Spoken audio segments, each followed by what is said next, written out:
Right మరో breaking చూస్తున్నా BRS working president KTR ముఖ్యమంత్రి రేవంత్ రెడ్డి హార్వర్డ్ విశ్వవిద్యాలయం పర్యటన రాష్ట్రంలో జరుగుతున్న రాజకీయ పరిణామాలపై తీవ్ర స్థాయిలో సెటైర్లు వేశారు.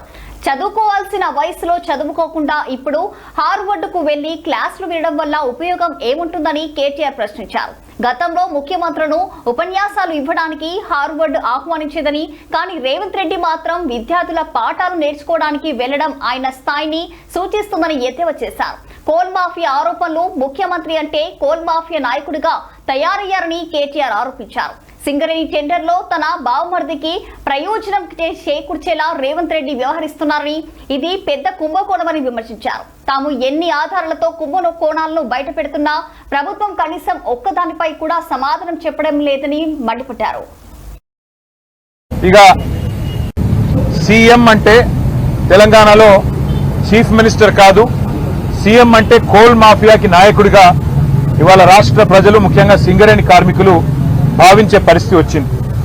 ఇవాళ మీరు ఒకసారి అర్థం చేసుకుంటే కుంభకోణాన్ని రాష్ట్ర ప్రజలు ముఖ్యంగా సింగరేణి ప్రాంతంలో ఉండే మా కార్మిక సోదరులు కూడా అర్థం చేసుకుంటే చాలా స్పష్టంగా ఆధారాలతో సహా మేము బయటపెట్టిన తర్వాత ముఖ్యంగా మేము లేవనెత్తిన కొన్ని ప్రశ్నల విషయంలో ఇప్పటి వరకు ప్రభుత్వం నుంచి ఒక్క సమాధానం కూడా రావడం లేదు.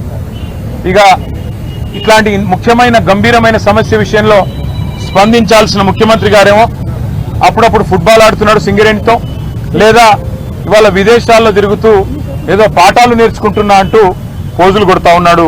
కానీ నేను వారికి గుర్తు చేస్తా ఉన్నా, ఏ వయసులో ముచ్చట ఆ వయసులో జరగాలి. చదువుకోవాల్సిన టైంలో చదువుకోక ఇప్పుడు చదువుకుంటానంటే ఏం వస్తుందో ఒకసారి వారు కూడా ఆలోచించుకోవాలి. మీరు 10 కోట్ల రూపాయల సింగరేణి నిధులు, సింగరేణి సంస్థకు సంబంధించిన నిధులు దుర్వినియోగం చేసి మీరు ఫుట్బాల్ ఆటకి ఈ రాష్ట్ర ప్రజలతో మీరు ఎలాగో ఫుట్బాల్ ఆడుతున్నారు, కానీ సింగరేణి సంస్థతో కూడా ఫుట్బాల్ ఆడుతూ 10 కోట్ల రూపాయలు దుర్వినియోగం చేసి ఈరోజు ఆ సంస్థకి తీరని అన్యాయం చేసింది ఇవాళ రేవంత్ రెడ్డి గారు. ఒక్క స్కామ్ కి సంబంధించి ఇన్ని ఆధారాలు బయట పెడితే కూడా